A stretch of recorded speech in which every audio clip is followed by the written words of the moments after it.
Let's talk all about AI in business. It's hosted by Brent Muller.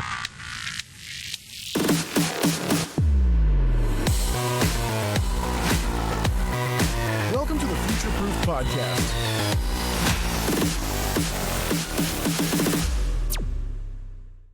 Hi, and welcome to the next episode of Future Proof Podcast. My guest today is Muliadi Jeo from SIRCLO. Hey, Muliadi, it's great to have you. Thank you, Brent, for inviting me in this podcast. Happy to be here. Yeah.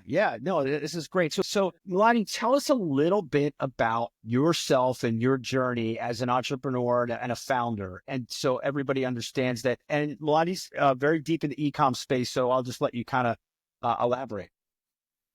Yeah, it's been a long journey. I've been in this particular e-commerce industry for almost 23 years, I think maybe more. I used to live in LA, for 16 years before I actually moved to Jakarta. I'm in Jakarta, Indonesia right now for the last 14 years. Not by choice. It's actually by force. Family reason, as usual, typically forcing us to move. That's how it happens. But yeah, I was 16 years in LA. I was already in e-commerce at that point, working with a few great company, learning a lot as being how to be entrepreneur. Even at one point, I think I remember about 2 years in that particular, I have a chance to have my own e-commerce shop in US, importing stuff from Japan and selling to US and Europe. So quite a good exposure to learning like a lot of how hard it is being a owner and running an e-commerce operation. So then I go into e-commerce consulting, and like I said, 2010, I moved back to Indonesia. The initial plan, like my wife always said, it's a 2 years plan, just move back because my parent was sick at that time, right? So we want to be close while they are sick. So we just want to be here 2 years. 2 years now, 14 years. So it's stuck here. Yeah. I guess we're doing something right. Yeah. So yeah, I guess we're really lucky. We come in Indonesia right in the right time. So with all the things that we learned as far as the e-commerce, I saw the e-commerce start in US, where Foot Locker owner tell me, as I'm one of the developer at that time, say, I'm not going to sell one shoes in online, but yeah, you know how it goes, the story. So now to Indonesia, that's exactly what happened. It's just a starting time where e-commerce just started.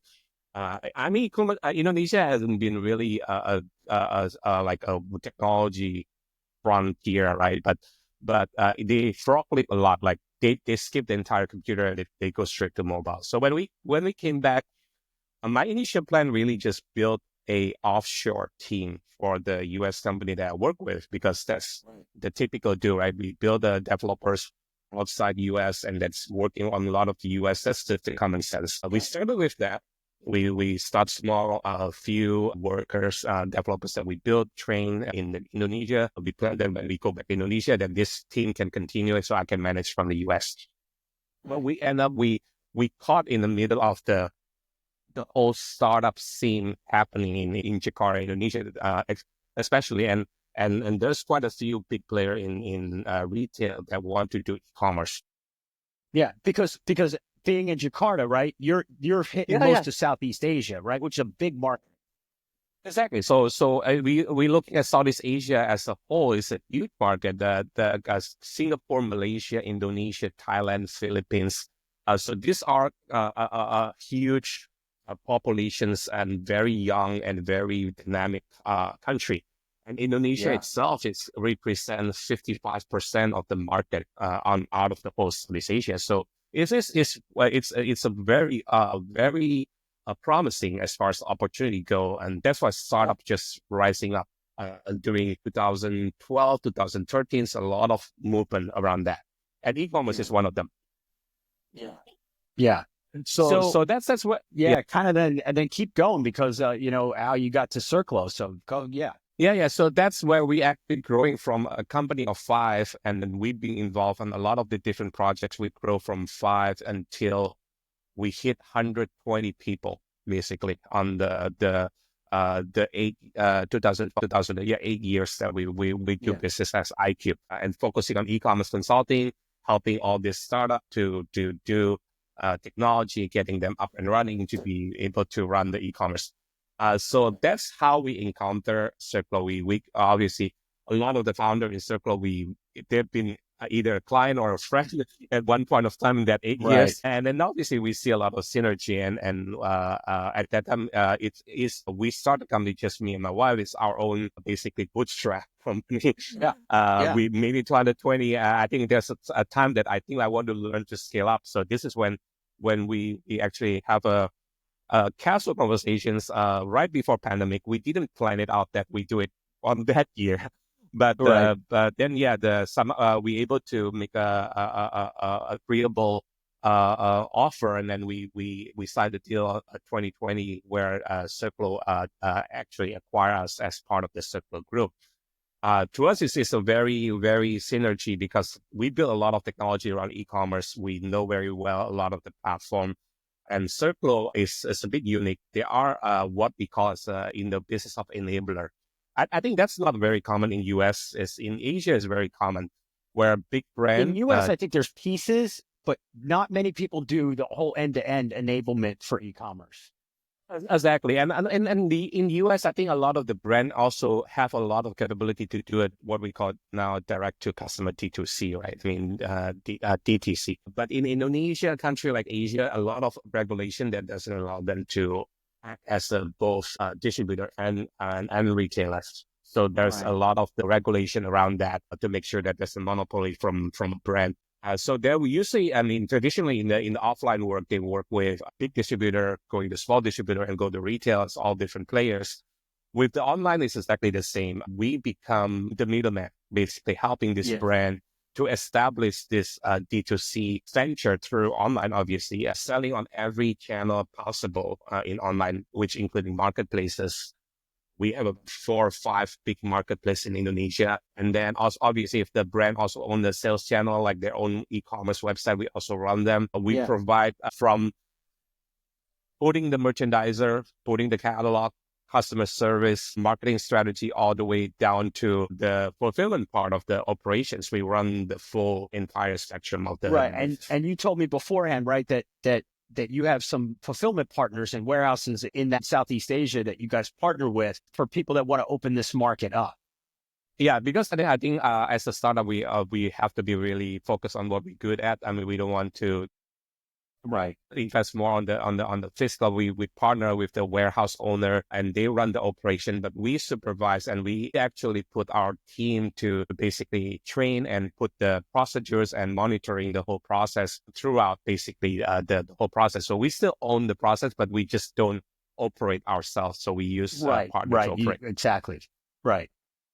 No, amazing. So kind of hit a little bit on the market, because I guarantee we have a ton of e-commerce brands and founders that are part of this podcast, that listen to the podcast, and opening in the Southeast Asia market, right, should be at the top of a lot of their list. So talk to our viewers about like kind of how you see that market, how big that market is, and the opportunity for US companies and European companies to open up in Southeast Asia.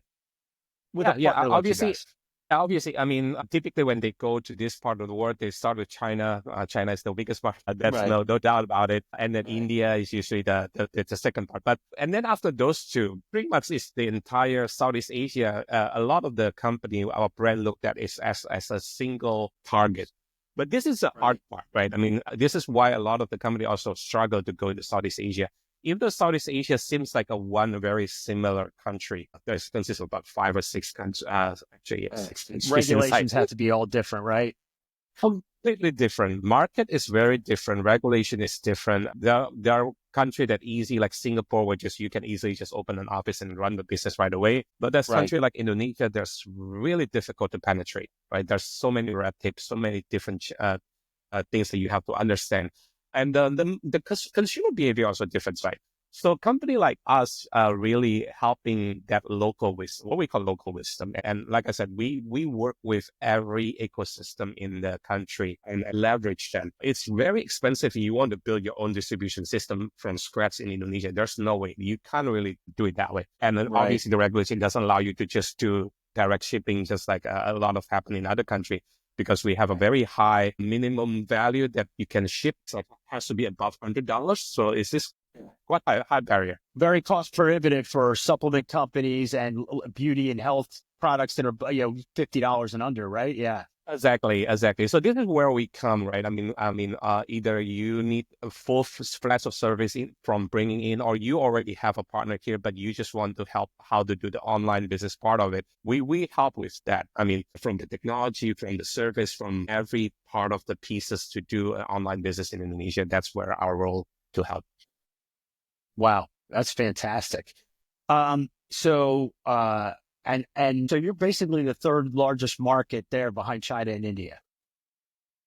I would say, Yeah, no, it's fantastic. And honestly, like I said, for a lot of the e-com founders and entrepreneurs out there, that is a good thing to know, right? Depending on, you can help them with product market fit and in that area. Right. Yeah. And that's the nice thing about using internet. I mean, nowadays, right? Because like it's less, I mean, you can try the market much more less costly than when you used to be like, you have to bring the entire supply chain, huge investment, building the whole network, right? In the country. Right. Now I think we are in a very, very different time where market can be tested just simply by having a presence online. I don't know, in the US, right? Here, people crazy with TikTok shop, Instagram, social media is just amazing. Like, and I can see in the daily basis, like new product being launched just directly through social media and then just getting big that way. So let me ask you a question about this. So one of the things that Gary Vee talks about, if you've heard him, is that 2025 is the year of live selling, right?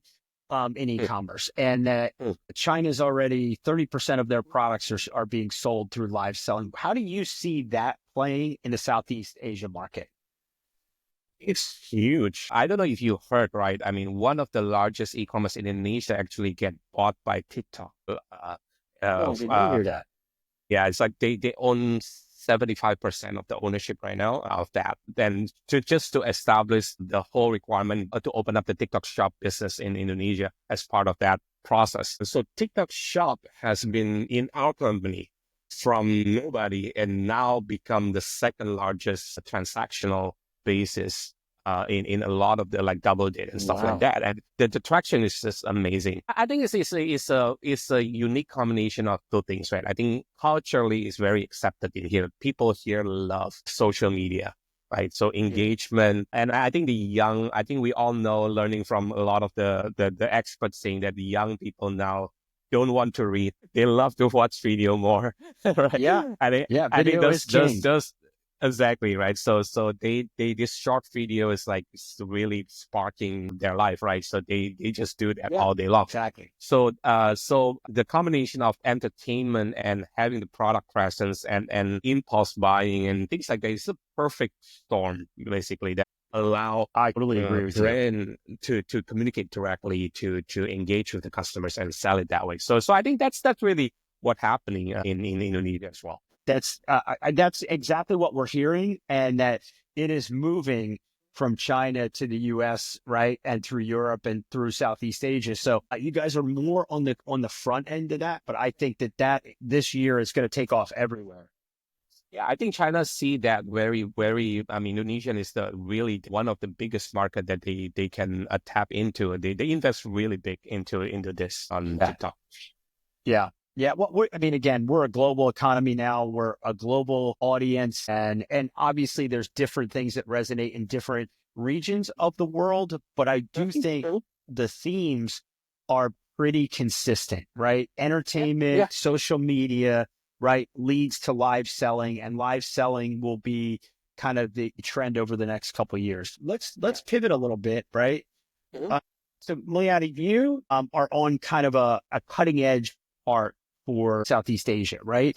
So as you look out into the next horizon, what do you see besides live selling? What do you see the changes? How does AI affect this market? How and your business? How does data and targeting and automations? How does that accelerate and help e-commerce founders and entrepreneurs? Yeah, I think this is a very exciting time, right? I think a lot of people, I always say AI, all this new AI trends is really amplifying the capability of people, right? I mean, Well, I like it's that not word, replaced. amplifying. It's not, yeah, Yes. it's not replacing people, and it's not all of a sudden some people that doesn't have the competency become competent. It's Right. somebody that competent become amplifying is doing even better. So all of a sudden we have to, usually we want to scale up a lot of, like, one of the issue in our country, like if we're looking for developers to grow and stuff like that, it's not as, the supply is not as much as what we were looking for. Right now, with the help of AI, now we can actually scale up without actually adding more people. I think that's kind of the key things, right? Obviously, a lot of companies saying AI is more about inefficiency and stuff like that, but I think that's really the key. I always use that amplifying is my choice of word. Yeah, I love that word. I love that word. And where do you see it helping the most, right? So you're thinking about an end-to-end e-commerce solution, right? That you're doing Mm, from the mm, front end all the way through customer support and fulfillment. Where do mm. you see it playing the biggest role? I think we all know that AI is really good on things that are logical, things that basically repeatable. That's really what the strength is, right? And they can do it faster and quicker and in larger scale, right? So I'll say that I think the first job usually, I mean, for a company like us, we make sure that every process that we do has to be really data driven and digital and stuff like that, right? Then that makes sense. Having AI to helps a lot of the, typically it's more a human has to be involved to making the same decision over and over. You don't have to really need that. I mean, we should upskill the human to do something that really much more, right? Rather Yes. than have them doing Freedom, just right? the Yeah. exactly, free them up to do much more things that more really valuable. And so that then the things that is mundane and operation repeat and stuff like that, and can be tested quickly by system, those will, AI will be taking that. I think that's will be the first phase of the AI that's going to be shine on that particular things, right? Yeah, absolutely. Couldn't agree more. Couldn't agree more. What else do you see in the e-commerce industry that other founders and CEOs should? Because you have a really good perspective. You see behind the curtain of so many big brands, right, that you work with, and you Yeah. see what's working, what's not. What advice would you give to other e-commerce owners? I think, I mean, the thing is, it's the technology changed too fast. I agree. We don't know about TikTok and live shopping. Probably only just appear in the about Just less than yeah, 2 years, right? It's just like it's caught us on guard. I think that the key here is every company. If I work with my client, I always say you have to be very nimble and agile, right? At the end, it's not all technology is all good for all your business. I mean, you have to see what your audience and where your audience go. At the end of the day, you follow your audience, your customer space, right? If you're working with a customer that in Indonesia and is on the younger population, you cannot afford not to do the TikTok. So obviously, we have to pay attention. A lot of the you mentioned AR, VR. I think now they changed the name now into mixed reality and so many yeah. different things. I know they can't. The acronyms keep changing. Exactly. Yeah. But the things like whether you jump it now, maybe not. But it usually it has to be adopted quite massive in is from the pricing and the technology itself, and how you produce is also important, right? I mean, now it's still not as easy as that. But you have to keep paying attention, because I think that will be very interesting space, right? At the end, we continue to enhancing the experience of people being not physically in this buying experience. Right? I think that's continued to enhance, whether through natural language conversation based. I think in US that picking up. In Indonesia, maybe not so much. People doesn't really like to talk to their phone, but chatting Right. is very big. People love to Yeah. chat.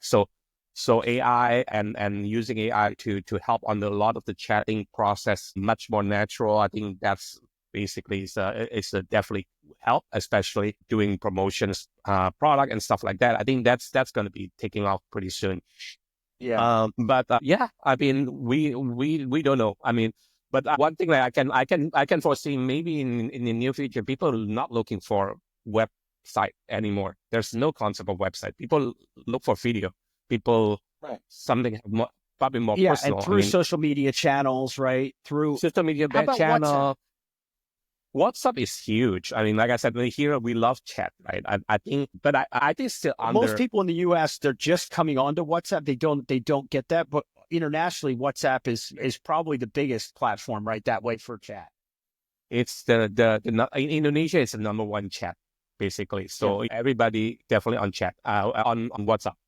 So we use it for OTP. We use it for customer service right now. We do it. Even we built e-commerce function into the WhatsApp so that we can transactional and send the payment link through the WhatsApp and everything like that. So that's already happening. But I think that space still pretty with the limitation because Meta hasn't really put too much on that, right? Not like in China where WeChat, everything's already built in. Right. I'm hoping that Meta will actually take advantage of all those culture difference and put that in place in more frameworks so that we can build more into the WhatsApp. Yeah. And then for the support communities, are you using WhatsApp or using Discord? What's prevalent in Southeast Asia? Still WhatsApp. Still WhatsApp. For Indonesia, Malaysia, WhatsApp. Philippines use Viper.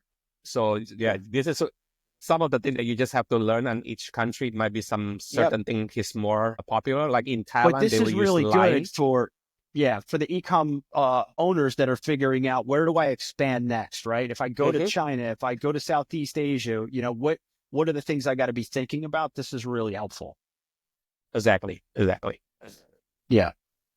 And this is what's great is like we were talking earlier, right? Is that what SIRCLO does is the end-to-end enablement of an e-commerce brand, right? And so if they're running Shopify, WooCommerce, doesn't matter, right? You guys are pretty much, you bolt from that front end all the way back and you fill in the blanks for them, which is not something that is really offered too much that I've seen in the US. Pieces like we talked about, but that end-to-end is not. So that's a really great model. If I'm an e-com brand in the US or in Europe and I want to open up Southeast Asia, right? SIRCLO is a great partner for that and that model. So do you have brands coming to you now to say, hey, how do we open up to this? Because it's not Amazon, right? As much there as you have a couple other big sites that are prevalent there.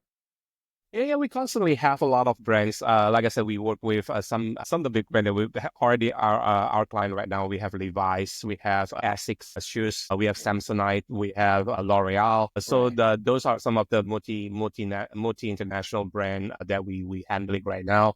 But we also work with any local brand, or we're pretty much open for everybody that really want to try and go into the Indonesian market. We will help you to figure out what's the market will look like and what is the right strategy? I mean, depending on the category of the product, what is really the hot trend right now? We have data that can show you the category performance and stuff like that. So yeah, we're here as your part to do that. Yeah, that's fantastic. So what are some other things that you've been involved in, whether it's through AI or data driven or anything that you think that would be an interesting story for our listeners?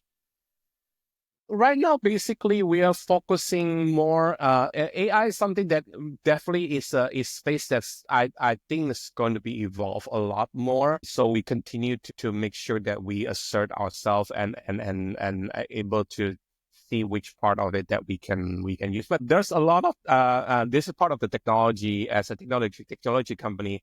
One thing is also try to look in the cutting edge, but also we try to innovate as well, because not everybody comfortable use technology. I mean, there's still a lot of population that can be engaged to make it simpler. Digitalization, like I said, is still not like super in Indonesia. There's a big room that we can simplify the technology side using things like WhatsApp and stuff like that to reach out to a lot of this company locally to modernize and digitalize their business. So we work a lot with a lot of this idea and a new sales channel, try to make it easier for them to basically be present online. Yeah, fantastic. That's fantastic. And so as you think about 2025, right? Again, we've talked about all the kind of the positive stuff here. What's the biggest challenge for SIRCLO in 2025? Like if you could wave a magic wand and get one thing fixed, what would that be? I think right now, the biggest challenge for almost everybody in this space, right? We obviously with the whole geopolitical condition right now, the whole world retail has been very cautious in the last 12 months. Last year has been pretty cautious. I think this year still in the cautious mode. We happy that it's still growing, even though it's not as fantastic as in the past. But this is something obviously we hoping the situation become better. But like I said, technology is something that we just have to be in this kind of time. We cannot stop innovate. I think we have to continue to put ourselves to try something new, make it more value to our clients, basically had to make it more make sense as from the ROI perspective. Always try to, because we become their partner to look out. I mean, they probably don't have the resource to see what technology or what innovation that they have to invest in. So they trust us to do that research, to do that testing, to try it out for them. So this is things that basically we're excited to always be up in the cutting edge for them for doing that. At the same time, we also keep monitoring the entire geopolitics and the whole things, how that impact the retail in general. And so if you look at your mix of clients, where would you like to get more brands coming in from? Is it from Europe, the US, China, Australia? Where would you like more to start to tap into the Southeast Asian market? Yeah, I think to be honest, I want to see more. I'm biased. I'm from US. I want to see more US brand here, so I don't have to go to US to buy. But we got recently a flood of product from Korea in the beauty category is just abundant. Floating. Yeah. And blooming. But yeah, I think there's a lot of products that's still under presence here in Asia in general. So I'm really hoping more brands to brave themselves to venture. For all you US e-commerce brands that are listening today, Muliadi's team would be happy to help you product test in Southeast Asia.